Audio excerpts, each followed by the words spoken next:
Please join me in welcoming a familiar face to many of you in Kim Sara, Manager of Communication and Marketing, and also Dr. Andrea Parks, Manager of Student Equity from the University of South Australia.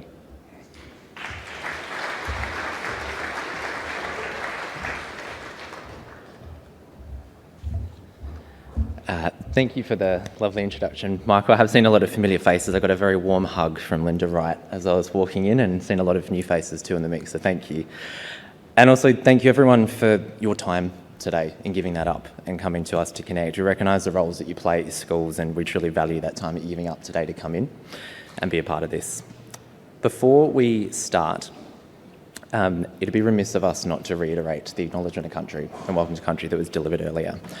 And Andrew and I want to acknowledge that we are meeting on Kaurna land and pay our respects to the traditional custodians and lands that we're on today, and extend that to the Boandik and Barngarla people, who are the custodians and lands of our regional campuses as well. And I want to extend that additionally to, we know a lot of you have travelled and we know a lot of you are joining us online, the lands of other Aboriginal people where you might be joining us from, and also to any Aboriginal people who might be here today, Aboriginal students you're working with, and your communities as well. Thank you.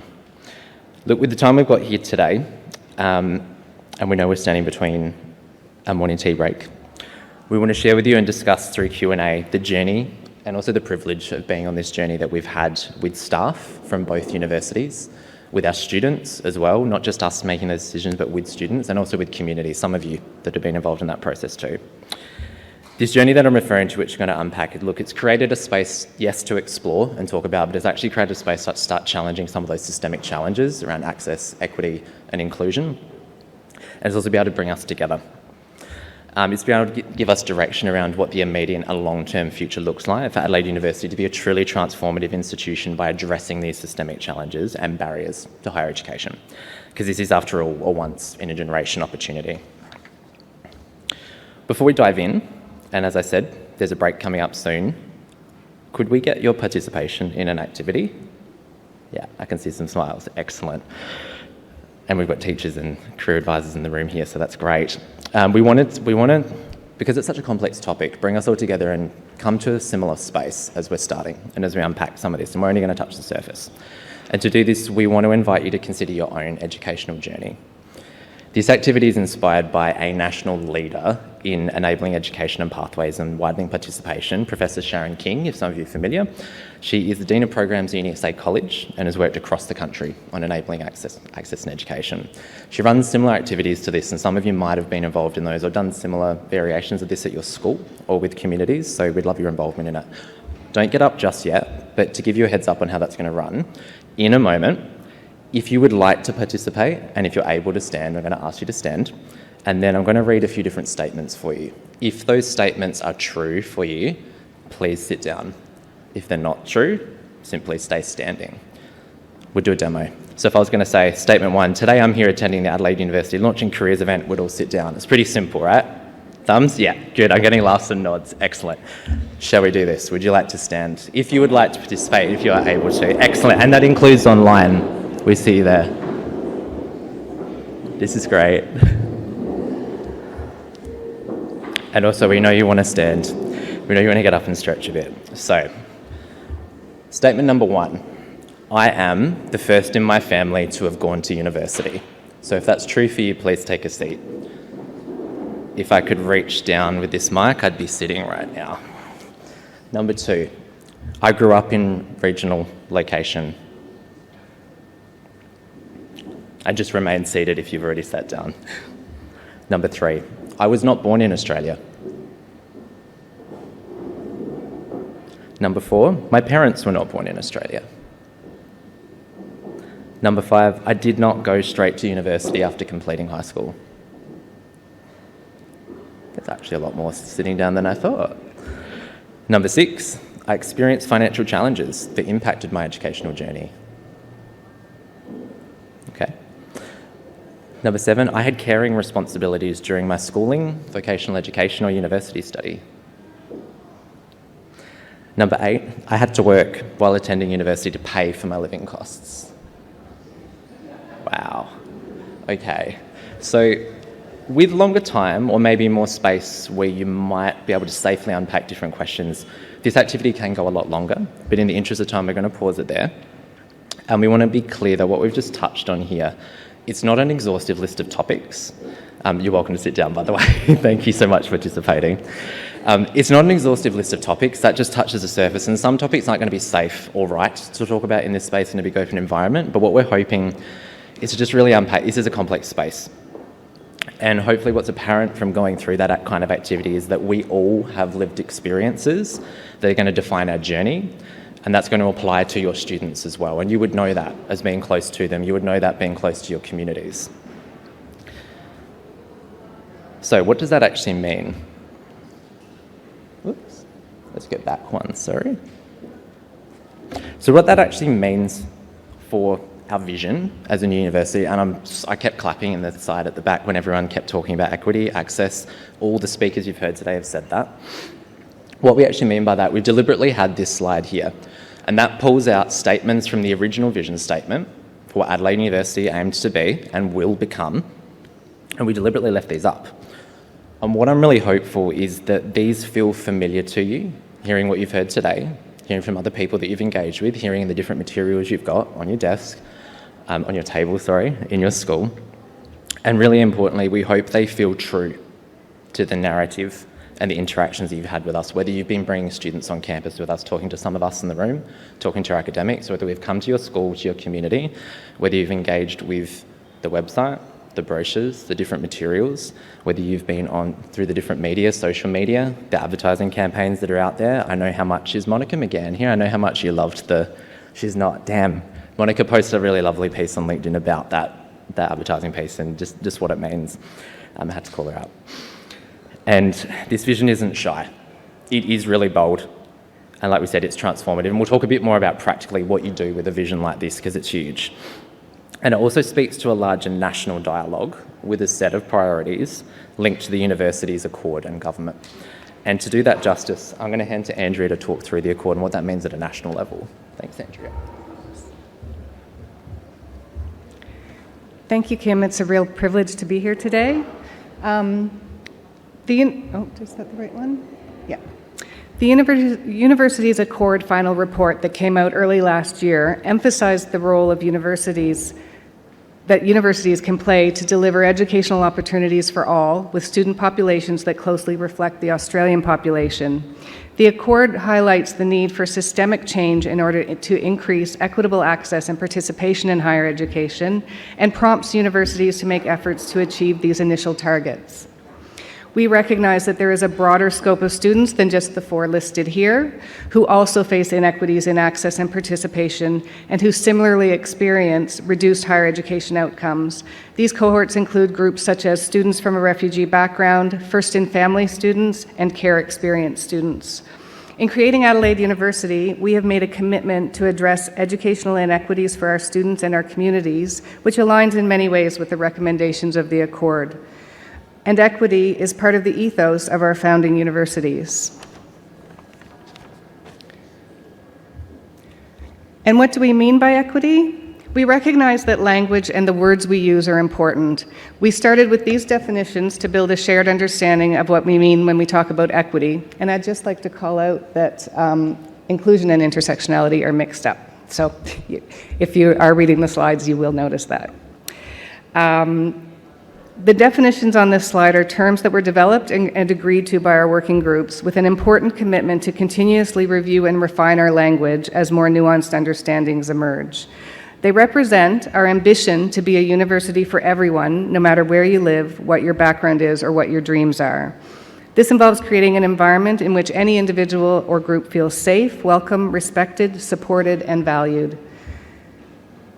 We acknowledge also that the cumulative and compounding effects of disadvantage for students who belong to more than one identified equity cohort.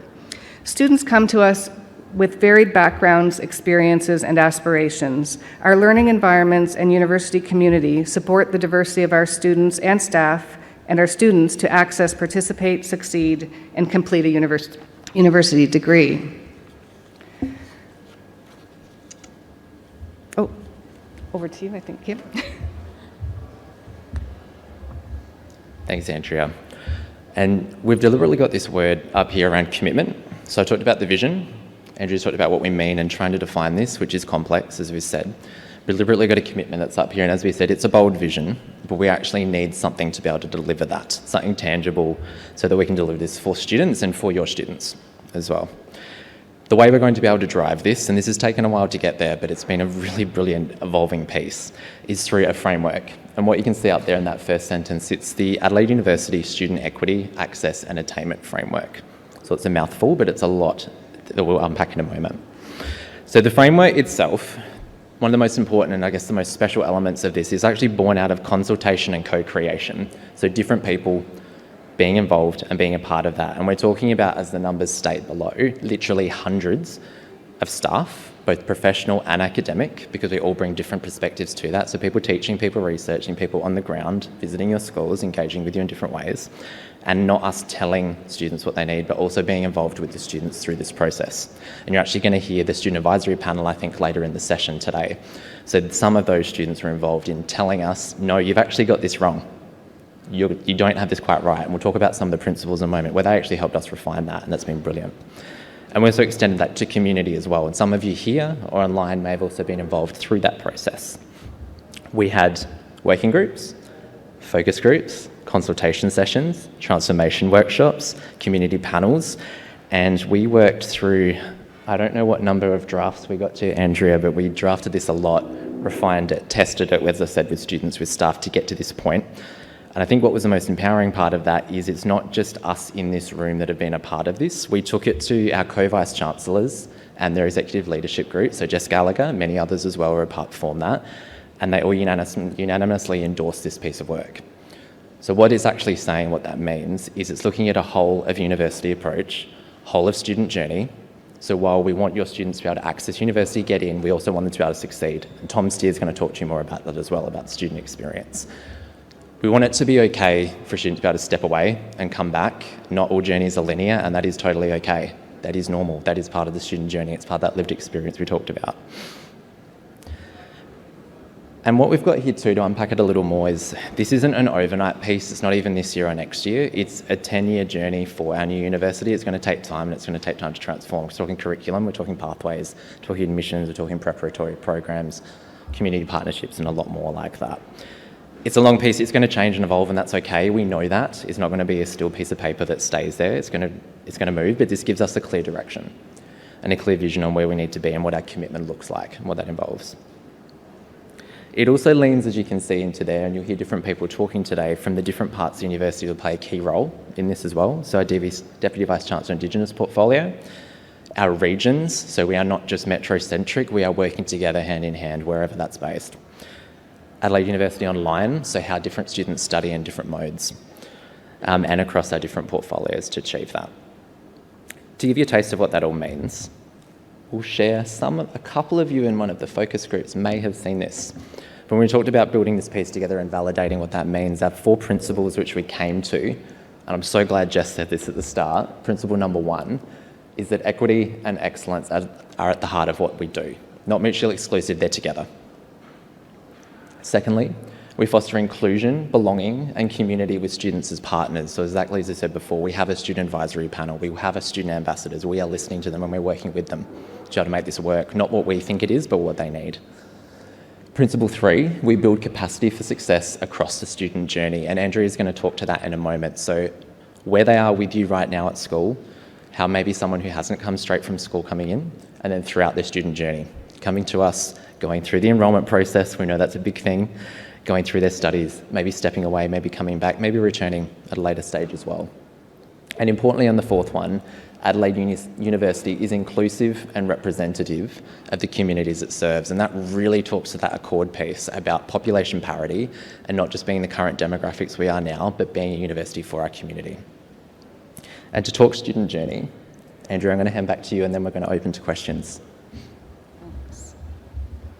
And I do want to add that Kim's been instrumental in driving the consultation process, and it's been a really enjoyable journey working to build the new university.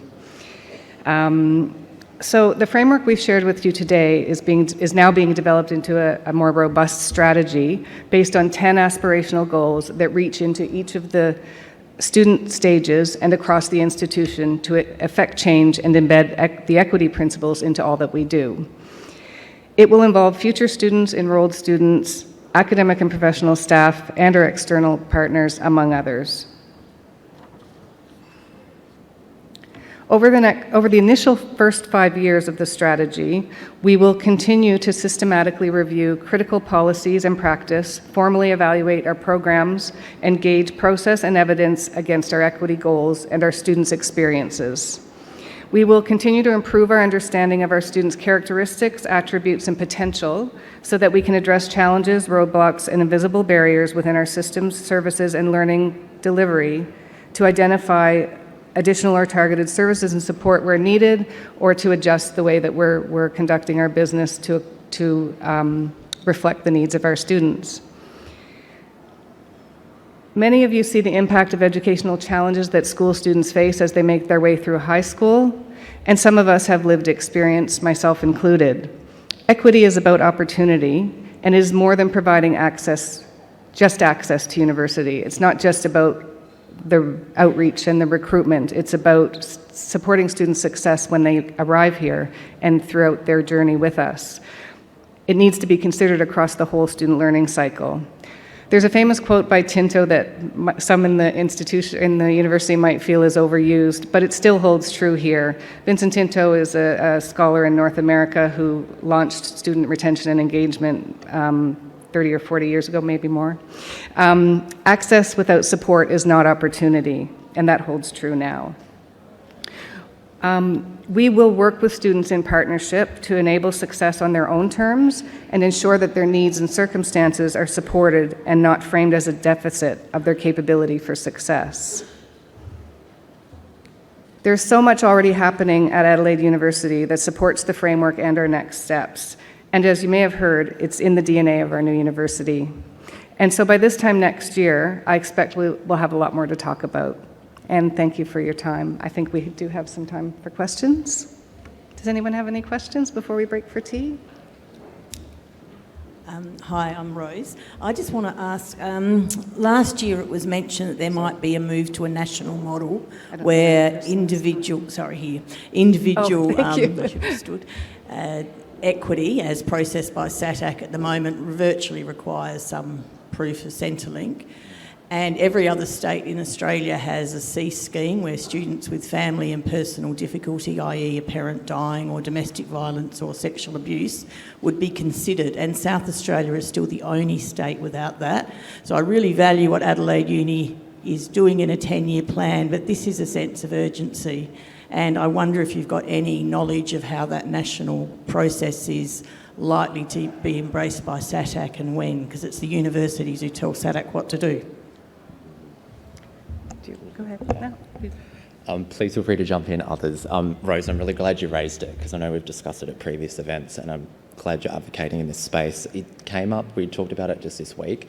I don't have all the answers from a national perspective, but what we've been advised so far is we understand schools are working with SACE on the special consideration and adjustment, and then SATAC would be processing it that way. I don't have the full extent of how that looks though, and keen to still keep that top of the agenda as we're working through this. I know that doesn't give a full answer.